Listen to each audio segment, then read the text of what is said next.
Well, unfortunately, Season 2 did not end the way we really wanted it to. We ended up losing in the divisional round of the playoffs 38-30 in a shootout against Atlanta, where they ended up returning 2 kickoffs for touchdowns near the end of the game, and that's really what kind of sealed our fate. But now we get to jump into my favorite part of these franchises, and that is going into the offseason. But first, we need to take care of all of the yearly awards and figure out who is playing in this year's Super Bowl. This season was a lot of fun with our rookie quarterback Nick Samuel, but I am excited for the future, and the first thing I really want to jump into is the season stats. And as you can see, he ended up with a pretty solid rookie season, completing 63% of his passes, 28 touchdowns, 10 interceptions, and throwing over 4,000 yards. Now, Baker Mayfield did have to step in for a few weeks, and he also played really well, completing 64% of his passes for over 1,000 yards, 7 touchdowns, and only 1 interception. Our main running back this season was Kendre Miller, who walks away with 880 yards, 4.3 yards a carry, and 6 touchdowns on the season. He was also injured for a few weeks, and Puka Williams filled in nicely, finishing with 400 yards, 4.6 yards a carry, and 4 touchdowns. Rashad Penny was injured most of the season. When he came in, he seemingly played pretty well at 6 yards a carry. I don't know if he will be coming back after this offseason though. His contract is up, so I'll have to make that decision. In the last offseason, we added a couple wide receivers to this team, and I think they ended up having a major impact, obviously. Mike Williams finishes this year with 93 catches, 1,200 yards, and 4 touchdowns. And then the other receiver we added was Curtis Samuel, 76 catches, 1,100 yards, and 11 touchdowns for him. But we cannot forget wide receiver A.T. Perry with 81 receptions, 1,100 yards, and 8 touchdowns. Currently, he is still a normal depth rate. I am hoping going into next season, he becomes a star depth rate. I think he definitely had the season to get that upgrade. And then we have one of our most reliable targets on the team, and tight end Brayden Willis, 99 receptions, 853 yards, and 7 touchdowns. Puka Williams ended up catching a couple. Jerry Brooks, our undrafted tight end, got 17 catches for 148 yards and a touchdown, and Kendre Miller ended up catching one along with Donovan Johnson, our third string tight end that was another undrafted rookie. I also think Brayden Willis is another player that deserves that depth trait upgrade to a star depth trait. Not a lot of tight ends can get 99 catches in a single season. He had a really fantastic year, didn't go over 1,000 yards, but was a pretty reliable target for both Baker and Nick Samuel.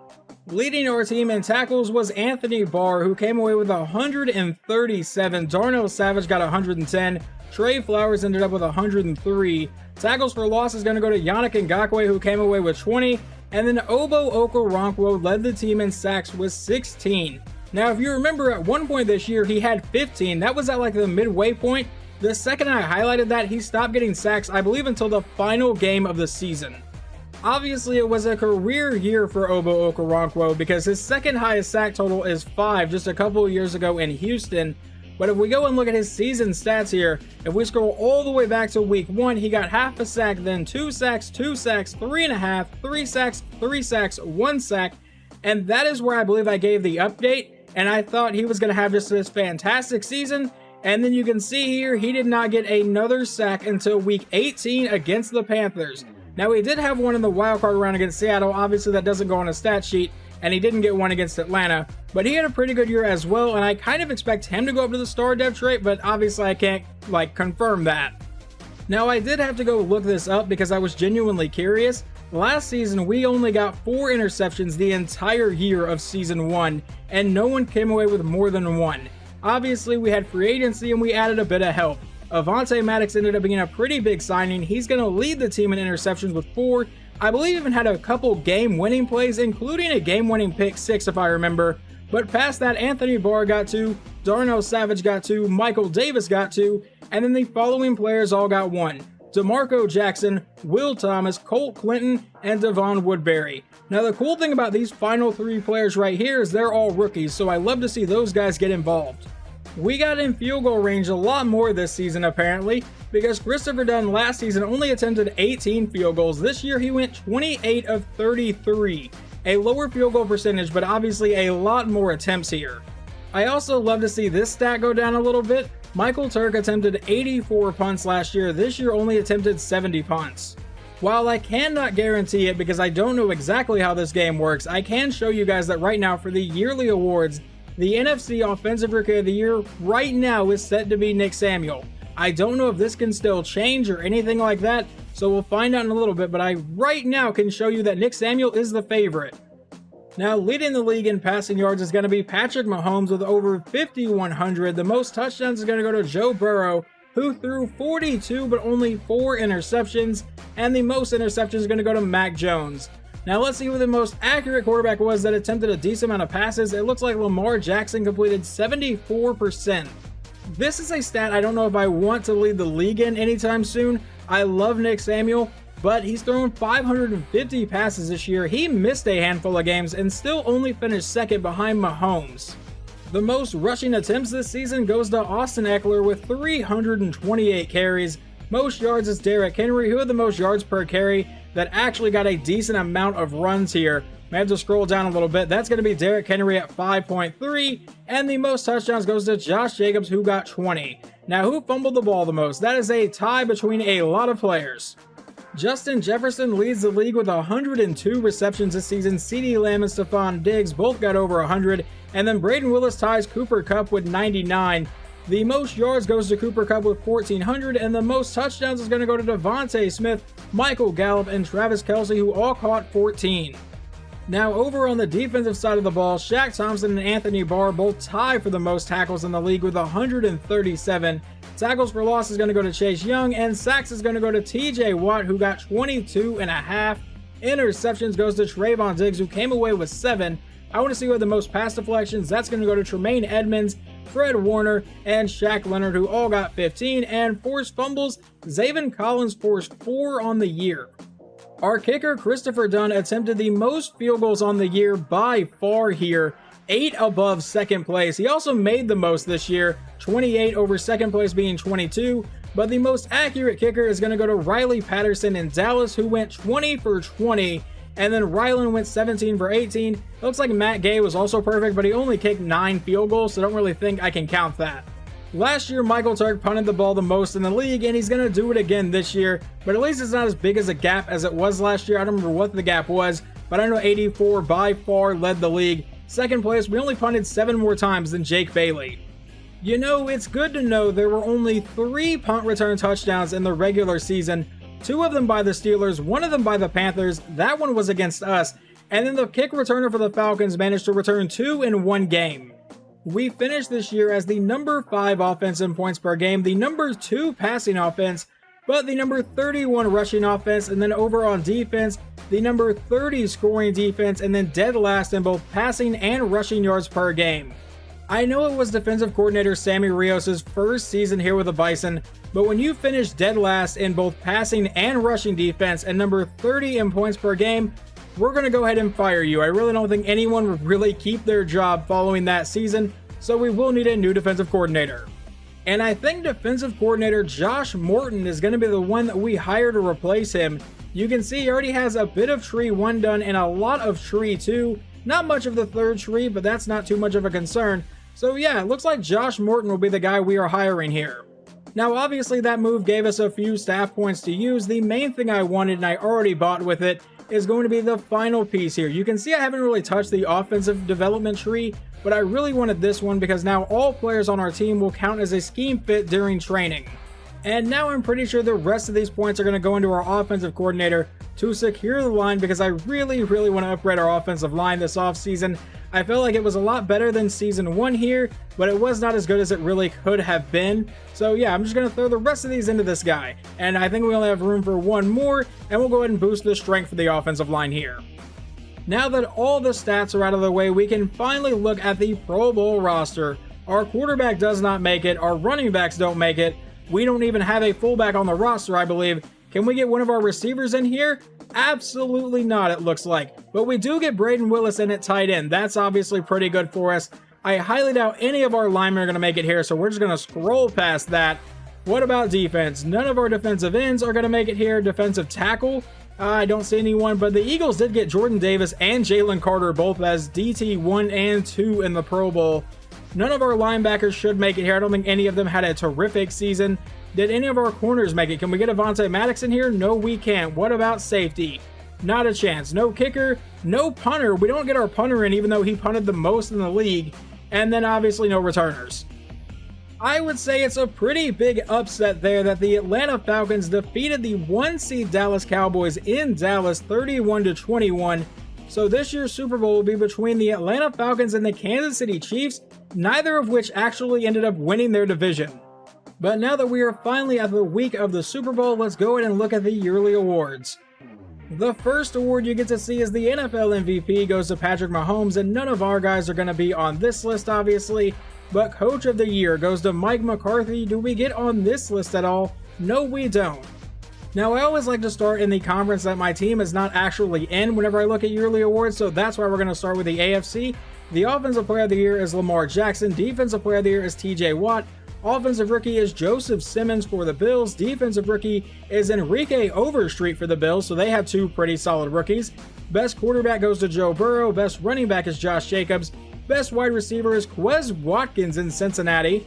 Best Offensive Lineman goes to Joe Tooney for the Chiefs. I probably didn't say his name right. Best Defensive Lineman goes to Cameron Hayward for the Steelers. Best Linebacker goes to TJ Watt. Best Defensive Back goes to Chidobe Awuzie. And then Best Kicker goes to Matt Gay, who only went 9 of 9. Now for the NFC Awards, Dak Prescott wins Offensive Player of the Year, but we do have someone on this list. Curtis Samuel finished 7th. Defensive Player of the Year goes to Micah Parsons, and we have Obo Okoronkwo on this list along with Yannick Ngakoue. Like to see two of our guys on that list. Offensive Rookie of the Year does go to quarterback Nick Samuel. You love to see that. None of our other players made this list though. Defensive Rookie of the Year goes to Greg Langford in Detroit. None of the Bisons are going to make this list. I don't remember how many rookies we even had starting on defense. I don't think a whole lot. I know we had a linebacker in Colt Clinton, and then sometimes Andrew Jordan stepped in, and then Will Thomas would play occasionally, but none of them really did anything to actually win that award. Best Quarterback goes to Dak Prescott. Nick Samuel finishes 7th on this list. I do love to see that. Best Running Back goes to Saquon Barkley. None of our guys make that list. Best Receiver goes to Devontae Smith. We get two people on this list, Curtis Samuel and A.T. Perry. That's nice to see. Best Offensive Lineman, yeah, we do have people on this list actually. Robert Hunt, Michael Schofield, and Eric Fisher all make this list at 8, 9, and 10. Best D lineman goes to Micah Parsons. Do we get on this list? Yannick Ngakoue is up here, and Obo Okoronkwo is at 3. I scroll right past him. Best linebacker goes to Shaq Barrett in LA, and none of our guys are going to make this one. Best DB goes to Trayvon Diggs. They also had the second best one in Stephon Gilmore. That seems a little broken. Avonte Maddox does make 8th on this list, and then best kicker goes to Riley Patterson. Where is our guy? Dunn finished 6th on this list, even though he did make 84%. I guess I can't be too upset by that. Well, it appears that winning Offensive Rookie of the Year does earn Nick Samuel an upgrade point here. We will go ahead and throw it in Field General. He's currently up to an 89 with his boost, but let's see what upgrades he gets here. 2 to awareness, 1 to play action, 1 to throw accuracy short, and 1 to throw under pressure. The Super Bowl week is also where guys can earn a dev trade upgrade for their performance throughout the season. I hate that it's actually right before the Super Bowl. That never really made sense to me. I would do it after the Super Bowl, but EA is going to EA here. A.T. Perry does stay as a normal dev trait, which really sucks, but Braden Willis does move up to a star dev trait here. Let's see if it's because he made the Pro Bowl or anything like that. And it just says dev trait increase up to a star dev trait, so I will happily take that. Unless I'm mistaken here, it does not look like anyone upgraded or downgraded on the defense. I really don't know if they can actually downgrade just yet. I think they can only upgrade, but we do know that Obo Okoronkwo will be staying a normal dev trait. But now it is finally time to simulate Super Bowl 59 and get into the offseason part of this video. Are we going to have just the reigning NFC champ in our division or the defending Super Bowl champ in our division? Final score is 28-27. If we're going to lose in the playoffs, I would rather lose to the eventual Super Bowl champions. So the Atlanta Falcons finished the year, I believe, 9-8, managed to slip into the playoffs as the 6th seed, pull off a few upsets, and then pull off one final upset in the Super Bowl, 28-27. You can see the yearly awards there on the side. It does not show that quarterback Nick Samuel won Offensive Rookie of the Year overall. That went to Joseph Simmons for the Bills. But don't worry about that. I don't know why EA decides to split it up in the yearly awards, but not split it up on that screen. It's a really weird decision to me. But Nick Samuel will still get to keep that on like his accolades list. Who has retired now after 2 seasons of this franchise? Jimmy Ward and Kirk Cousins both retire as members of the Vikings. Robbie Gould has retired. The Steelers punter has retired. Andy Dalton and Michael Schofield have both retired. So there goes our right guard and our third string mentor quarterback. Gonna have to look for a new one of those. It looks like the Ravens had a couple retirements. Matthew Stafford has retired. Fletcher Cox has retired. Adam Thielen is now gone. Steven Nelson, Graham Gano, Daquan Jones, Jake Matthews, Blaine Gabbert has retired. I'll be honest, I didn't even know you were still in the league. The Cowboys have lost Zach Martin. Demario Davis has retired. Thomas Morstead, Russell Wilson. Alright, sorry about the weird pause. My other monitor for some reason blacked out and then came back, so I was worried it screwed up the recording. Not real sure if it's going to or not. That was interesting to see happen. But let's go ahead and continue on here. Graham Glasgow has retired, and now we're into players that are not on teams. Guys like Jordan Hicks, Nick Folk have both retired. Riley Reif. Let's see, any other big names here that I want to mention? I don't really think so. Trevor Siemian is now gone. But yeah, I don't think it's going to be a lot of other big names here. Case Keenum, Marquise Goodwin, Nick Foles is now gone. I almost signed him to be our mentor quarterback. Matt Ryan is now gone. Brett Hundley, Jamie Collins, Xavier Rhodes, and Malcolm Butler. Before we actually jump into the re-signing period and free agency and everything like that, I want to show you guys all of the picks we currently have in this draft. If you remember in the first draft of the series, we traded the Patriots and got their first round pick for this season. At one point this year, it really looked like it was going to be a top 10 pick, but then they kind of turned it around. They ended up with pick number 16. So we have 16 and 26 in the first round. We have the Ravens and the Patriots second round picks. We don't have our own second round pick. We do have our own third and fourth though, and then we have 2 fifths, 2 sixths, and no seventh. We will kind of get into this draft class a little bit more later on in this video, but I do want to show you guys right now the current mock draft shows that the Packers are going to take quarterback Eli Melton number 1. I really don't have anyone in this class that I am super focused on getting. I just want to see who they have us mock to take. Jawan Griffin, a defensive tackle out of Texas. That's a maybe. We definitely need help along the defensive line.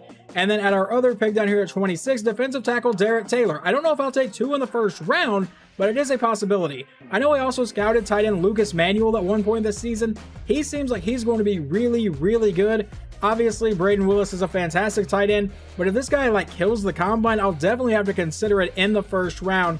And then another player that I was looking at is running back Tracy Campbell. We'll have to see what his other ratings are. He has a juke move, but the C carrying here definitely scares me. And that is the entire first round. There are now 20 players ready to negotiate their contracts. I will tell you guys there are probably some fan favorites that will not be on the team next season, just because I want to see if I can get an upgrade in free agency.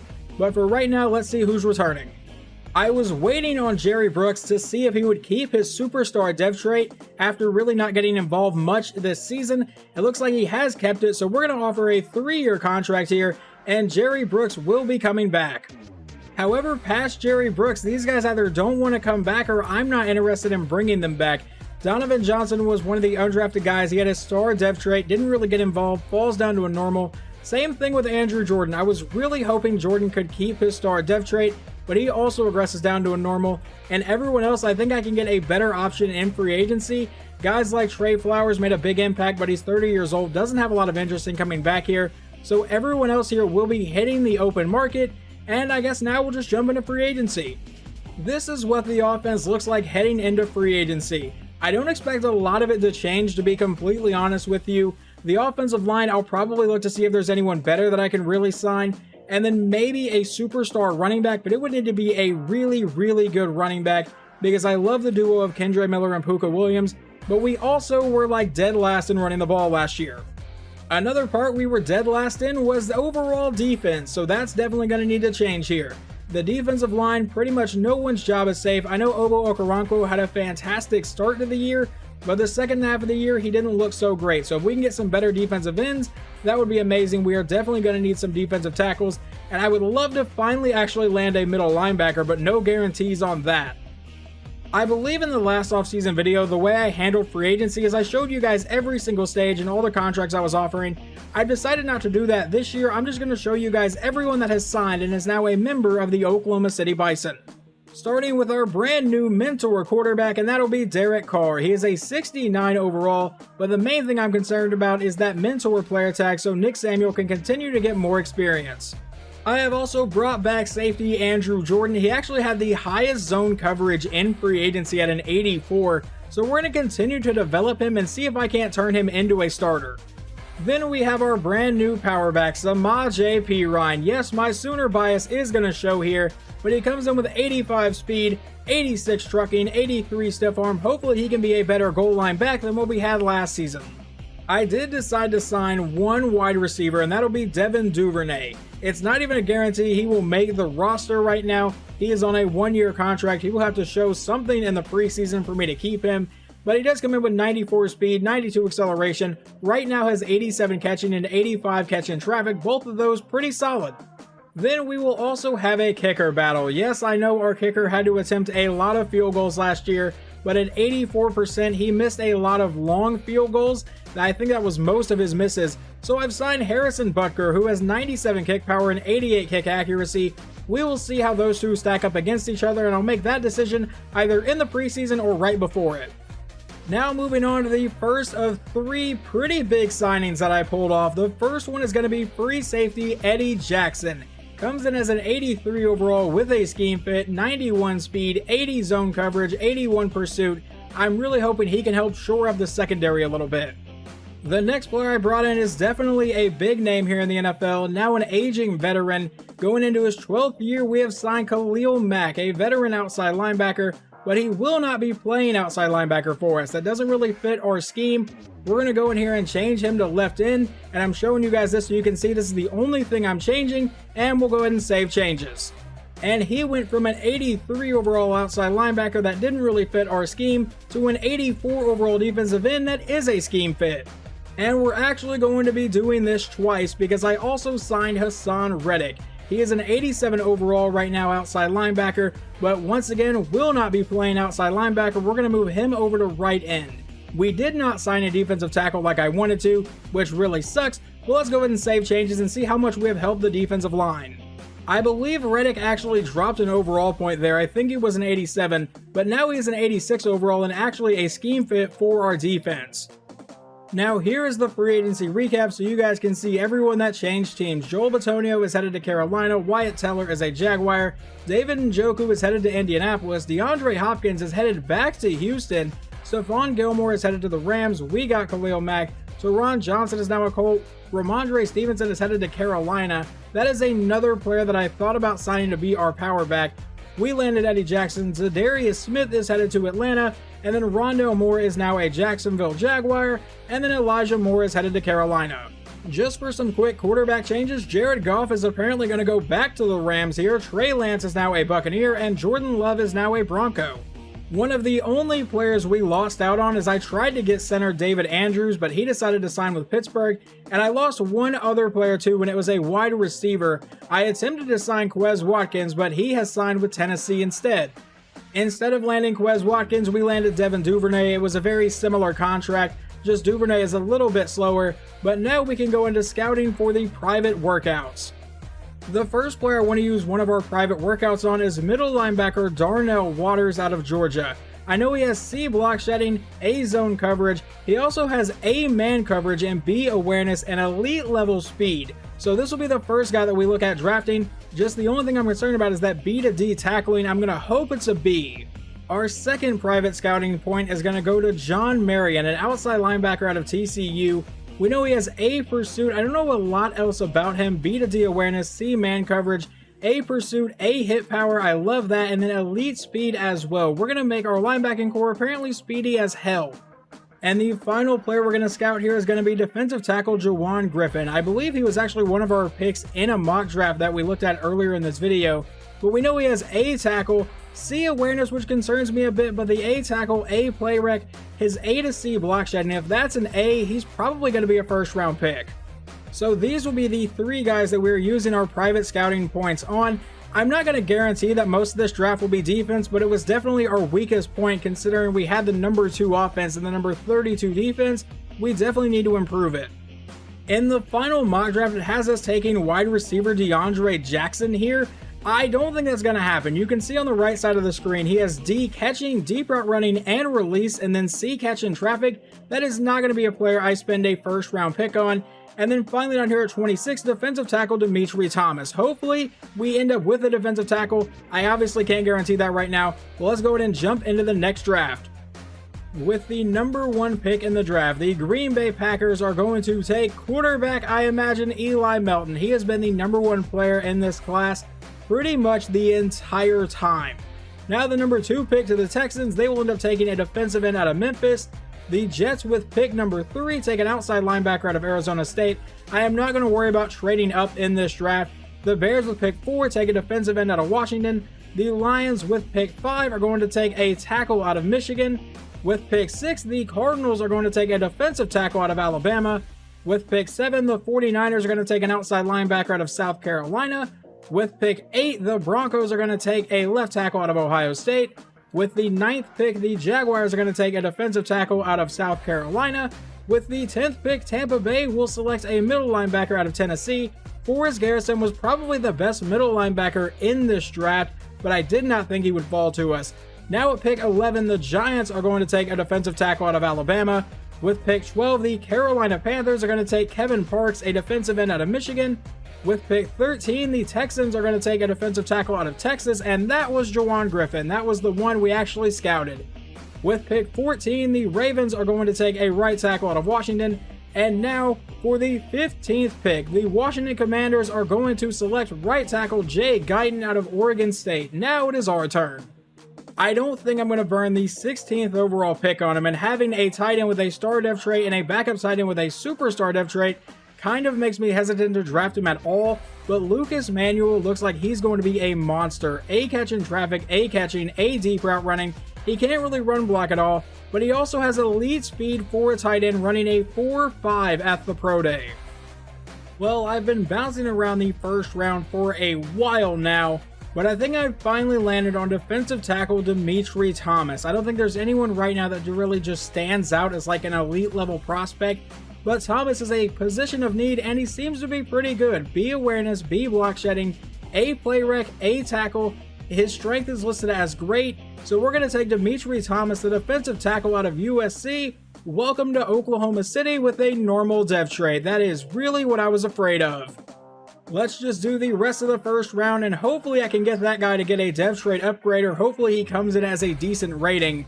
But with the 17th pick, the Las Vegas Raiders will take wide receiver DeAndre Jackson. I'm pretty sure that guy's going to be a bust.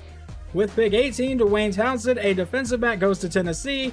With pick 19, the Dolphins take a right tackle. With pick 20, the Bills are going to take an outside linebacker from Georgia. With pick 21, the Seahawks are going to select, if it ever goes through, tight end Oliver Haas out of Louisville. So the other tight end is still on the board. He obviously looked like he was going to be pretty good. At pick 22, the Chargers took a right tackle. At pick 23, the Vikings take Lucas Manuel out of Alabama. So I will have to go look and see exactly how good that kid is and see if I hate myself for not drafting him. But now with pick 24, the Rams are going to take a defensive end out of Miami. And with pick 25, Philadelphia is going to select running back Steven Reddick out of Texas A&M. I am super tempted to trade this pick. The Texans are offering me a second, a third, and a seventh this year, and a fourth next year. The Vikings are offering me a first round pick in a couple years. The Jets are offering me a second and a third round pick. The Eagles are offering me a first, second, fourth, and seventh in next year's draft. And the Colts are offering me pick 28 and then a fourth and a sixth round pick this year. I think we're going to take this one with the Colts just to pick up a first and a couple spots and a sixth round for later in the draft. Because I'm not going to lie, the two guys I was really considering taking with pick 26 were tight end Lucas Manuel and running back Steven Reddick, and they both went right before we could pick. So at pick 26, the Indianapolis Colts have officially traded up to select right end Kevin Charles out of Boston College, and the Steelers with pick 27 are going to take defensive tackle Derek Taylor out of Notre Dame. Well, I know that last season I traded away one of our first round picks to pick up a first round for next year. I'm going to do the same thing. The Vikings just had their quarterback retire, and now they're offering me a first round pick in the next draft, but they're also willing to give me a third and a sixth this year. We're going to go ahead and take that. I know that only gives us one first round pick this year, even though we thought we were going to have two. I just don't think this was really the draft class for me to have two first round picks. I don't think a lot of positions of need were really up. So let's go ahead and just advance through the rest of the first round now. The Vikings traded up to pick number 28, and they're going to take right tackle Chris Palmer. At pick 29, Cincinnati is going to take wide receiver Larry Bonds out of Miami. At pick 30, the Dallas Cowboys are going to take a defensive back out of Ole Miss. At pick 31, Kansas City takes tight end Daniel Foote. And then at pick 32, the Atlanta Falcons are going to select running back Tracy Campbell out of UCLA. Now I'll just do our picks. Jumping ahead to pick number 14, here in the second round, we're going to take one of the guys that we scouted during our private workouts, and that'll be middle linebacker Darnell Waters. He has A zone coverage, B tackle, not great block shedding or pursuit, but he's more of a scheme fit because of the A zone coverage, also A man coverage, and his elite speed. So Darnell Waters, welcome to Oklahoma City with your hidden dev trait and 90 speed. A couple picks later, we are now at our second round pick at pick number 16. And I'm torn between Dwayne Riddick, who was an outside linebacker out of Louisville, and John Marion, the outside linebacker out of TCU. We actually used a private scouting on. You look at their physical traits, he ran a 4.65 and a 4.58 with his elite speed and good acceleration. But then you come back and look at Dwayne Riddick, and he's got elite acceleration and great speed. He ran a 4.58 and a 4.59. So their speed's actually about the same, or at least his acceleration makes up for it. And then when you actually look at their skills here, Marion, we don't know his official awareness. It's B to C, and then he has C man coverage, A play rec, tackle, pursuit, stamina, and hit power, which is all really cool. But then Dwayne Riddick, we don't know everything about him. He has C to F hit power, A to C pursuit, B to D stamina, but we know he has A tackle and B zone coverage. We don't pick again until pick 23 in the third round, so I don't think John Marion will be there. And really, I'm thinking I'm going to go with my gut here. We know a lot more about Marion. We know he has the A hit power, A tackle, A pursuit, stamina, and play rec. I think we're just going to go with John Marion here at outside linebacker. I understand it's a bit of a reach, but like I said, I don't think he will be there by our next pick, and I don't like any of the trade options. So we're going to take John Marion, and he will also have a hidden dev trait. And in case anyone's wondering why I spent that first round pick on a guy I wasn't sure if he would have a hidden dev trait or not, it's because now by the third round, the rest of these guys are just not that good. It was not a very defensive tackle heavy draft. I think most of this talent in this draft is listed at D-line, but I'm pretty sure it's going to be in the edge rushers. Now in the third round, I'm looking at corner Jawan Hurts out of Syracuse. He is a pretty tall corner at 6'4" with B man coverage and B zone coverage. C press, which isn't great, but then you look at his physical traits, he has great speed, great acceleration. I think the reason he is not projected higher is his awareness is a C to an F and his play rec is a C to an F, so he's definitely a project player in the secondary, but I think we're going to go ahead and kind of risk this pick. This could come back to bite me, but Jawan Hurts, welcome to Oklahoma City with your hidden dev trait. We may have already made one trade with the Texans today, I honestly cannot remember, but we're going to trade this pick to Houston and pick up a 4th round pick this year and a 6th round pick next year. The main reason behind that is I really didn't see anyone right then that I wanted, so we're going to go ahead and go into day 3, pick up pick number 2 on day 3, and see if there's anyone there that I would still want to draft. Well, I have found another outside linebacker that I think I want. He has good speed, great acceleration. He does have A to C awareness, we don't fully know that, but B block shedding, B power move, B pursuit, and B tackle. We're going to go ahead and take Malachi Bullocks out of Oklahoma, and he will come in as a hidden dev trait as well. In the 4th round with pick number 26, we are finally not going to draft a defensive player. We're going to take left tackle Brad Nelson out of Baylor.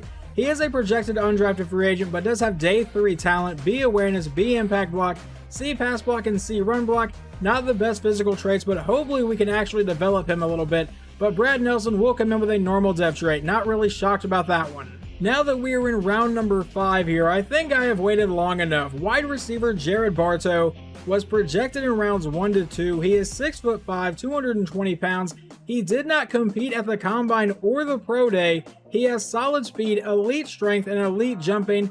What we know about his skills is he has A spectacular catch, D medium route, B release, B catching, C deep route. I believe his injury rating was pretty bad though. It's C to F. We don't actually know it yet, but we are going to spend our 5th round pick on wide receiver Jared Bartow, who is a hidden dev trait. With the very next pick, because we had picks 25 and 26 in the 5th round, we're going to take running back Brandon Creighton out of New Mexico State. B ball carrier vision, A break tackle, B carrying. He ran a 4.44 at the Combine and a 4.37 at his Pro Day. Welcome to Oklahoma City, and he is just a normal dev trait. He'll probably just be a backup running back. Now jumping ahead into the 6th round, and you can see we apparently have a ton of picks here. We will pick 4 times in the next 6 picks.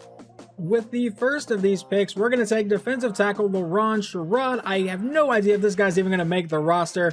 Projected to go undrafted, but see block shedding, finesse, and power move. He's also one of the strongest defensive tackles in the class, so welcome to Oklahoma City. Now with pick 25 in the 6th round, we're going to take right tackle Taylor Everett with his C block shedding, A impact block, C pass block, and B run block. Here are the rest of his attributes, and then here are his physical traits. Taylor Everett, welcome to Oklahoma City with your normal depth trait. With the very next pick, we're going to take defensive end Morgan Elliott out of LSU. C block shedding, B power move, and C tackle. Here are his physical traits. He does have elite strength, which is nice to see. C awareness, C play rec. Either way, Morgan Elliott, welcome to Oklahoma City. Once again, a normal depth trait. And finally, with our final pick in the draft here at pick 28 in the 6th round, remember we have no 7th round picks, I'm going to take corner Sean Bennett out of Duke. With C catching, A to C man coverage, B to D press, and F zone coverage. I don't ever really expect these late 6th round picks to become anything that great, but he does have great speed, so he at least has that to build on. He also has C play rec, so Sean Bennett, welcome to Oklahoma City with your normal depth trait. Our 1st round pick, Demetri Thomas, may not have been a hidden depth trait, but he does come in as a 75 overall, which will be good enough to start for us. Now for the rest of this pretty massive draft class, we got a 73 overall middle linebacker in Darnell Waters, a 73 overall outside linebacker in John Marion, a 75 overall corner in Jawan Hurts, a 65 overall outside linebacker in Malachi Bullocks, a 66 overall in Brad Nelson at left tackle, a 73 overall wide receiver in Jared Bartow, a 71 overall running back with Brandon Creighton, and then a 68 overall defensive tackle, a 65 right tackle, a 65 right end, and a 66 corner.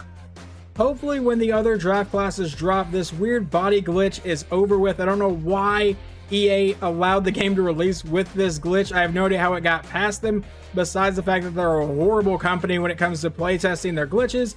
But either way, the number 1 overall quarterback was Eli Melton. He comes in as a 77 overall. A little weird he's going to wear number 12. I may change that if we actually play them, but for right now, I'm not really concerned about it. Here's how the rest of the 1st round ended up going. I really just want to see how good that tight end was that I thought about drafting. It should be down here, and that's the first tight end. The Vikings took him. He is a 74 overall, so not as good as I thought he was going to be. I really thought he might be like a generational tight end. And then running back Steven Reddick, the other guy I consider taking, is a 77 overall. One thing I really like to do in these draft recaps is go through and see what got drafted in our division. So Forrest Garrison, the middle linebacker I was looking at, ended up going to Tampa Bay. He's a 73 overall. Is he going to be a hidden depth trait for them? Of course he is. Alright, so Tampa Bay got a 73 overall middle linebacker, a 71 overall left tackle, and a 71 overall running back. They also got a 66 overall guard, a 65 outside linebacker, a 68 safety, and a 63 overall quarterback. Next up is the Carolina Panthers. They got a 73 overall defensive end, a 71 overall tight end, a 66 outside linebacker, a 66 safety, and a 66 wide receiver. And finally, the defending Super Bowl champions. They took a running back in the 1st round despite having Bijan Robinson. Okay. A 74 overall one at that, a 69 overall safety, a 68 overall outside linebacker, another running back in the 4th round. He's a 65 overall, a 66 overall safety, a 64 overall safety, and a 65 overall corner. I do think this was kind of a weaker draft class for this game, to be completely honest, and I think these ratings show it. The highest rated players in the draft is a 5-way tie at 77 overall. That will officially wrap up our 2nd offseason in this franchise. In the next episode, we will take care of the entire preseason, and as always, I will be signing players off screen, but I will go over that entire recap at the start of the next episode. Hopefully you guys enjoyed this, and I'll talk to you next time.